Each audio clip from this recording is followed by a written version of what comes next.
pretty much known as a boilie angler for the most part of my fishing. I believe that helps me catch a lot of my big fish, and really now's a good time, I suppose, to share a few tips. I'll give you 5 tips now on how to get the most out of your boilies.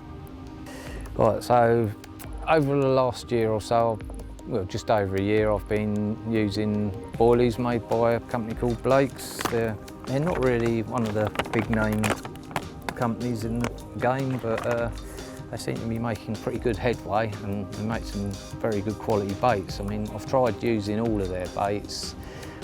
They all work, but my favourite one's this HMV Pro I've got here. I mean, it's not the cheapest bait in the range, but it's good quality. The ingredients are listed on the label, what's in it. There's, you know, very honest company, and that's how they're portraying themselves. But it is a little bit of a tip, really. If you want to buy bulk amounts of boilies and cheap, you're probably not going to get good quality. So realistically, if you want a decent quality bait that's going to perform well for you, it's worth spending a few extra quid. So anyway, that's the sales talk over. Let's get on with a couple of tips, eh?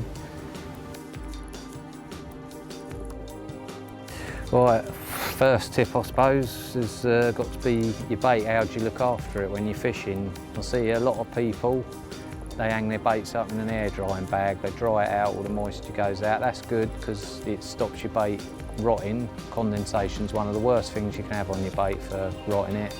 Personally, I don't like to air dry the bait because it sucks up the bottom of the lake bed, the silt, the smells and that. I like to keep the bait as fresh as I can, so I thaw it out slowly, but I still keep it in a bag.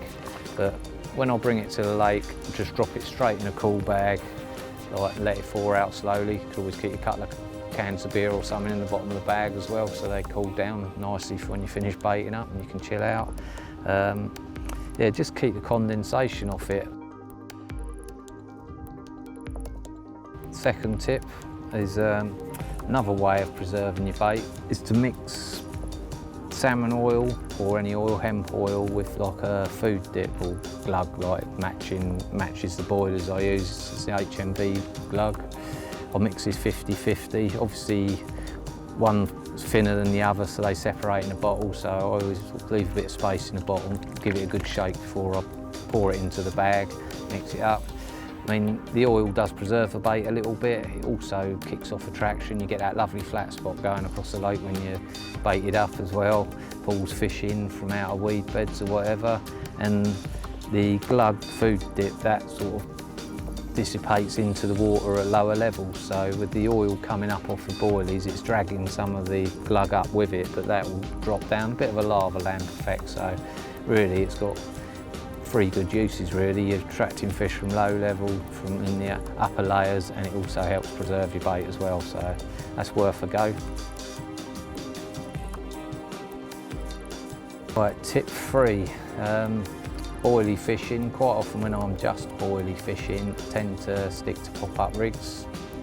Caught a lot of big fish on them, seems to hook them well, gets the hooks out in the right position, but yeah, I quite often do fish matching pop-ups over the top to match the bait, which, you know, match the hatch as everyone seems to call it these days, which seems an obvious thing to do, make everything look the same. But another favour I do like a lot, works really well in the spring when fishing over boilies, and that's to use like visual ones. Like my 2 favourite ones seem to be the Tutti Frutti and a pineapple.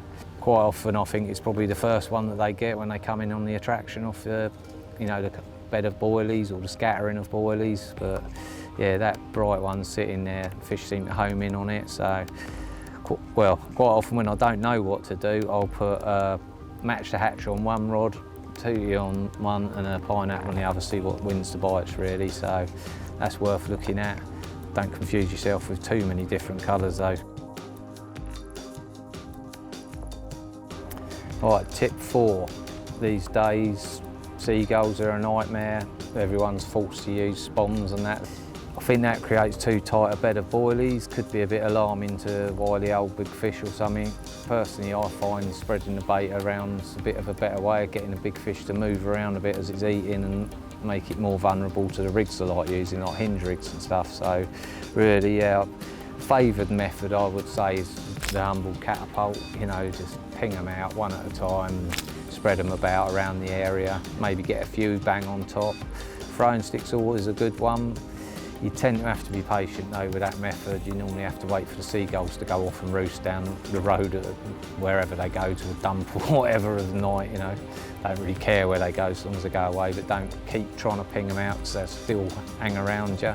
But yeah, I'd prefer to try not to use a spom if I'm just boilie fishing. Don't really want the baits too tight, clusters. Just next time you load a spom up with boilies, pour them out and count how many. You're definitely getting clumps of 30 or 40 baits. I'd rather just ping 30 or 40 baits out around an area myself to get them big fish moving about, picking them up as they go. Sometimes you want to fish over a bit of chops or something. Not many baits, just get a little bit of instant attraction in the water with a boilie.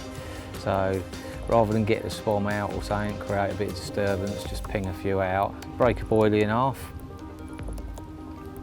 Look at each half, make sure you remember how it's pulled apart.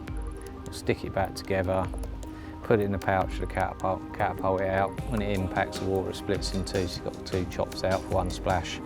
Just a good way of getting a little bit of attraction in the water. Also quite good if you're fishing up against overhangs and you can deliberately get them to hit the branches and then they'll fall apart, you get a couple of chops in the water. I've used this method for years. I think one of my most notable captures when I've done this was catching basil out in North Lake, so that sort of stuck in my head for a long time, so it's worth a go. There you go, 5 simple tips for when you're boilie fishing. Might help you put a few more big fish on the bank, so when you're out, give them a try.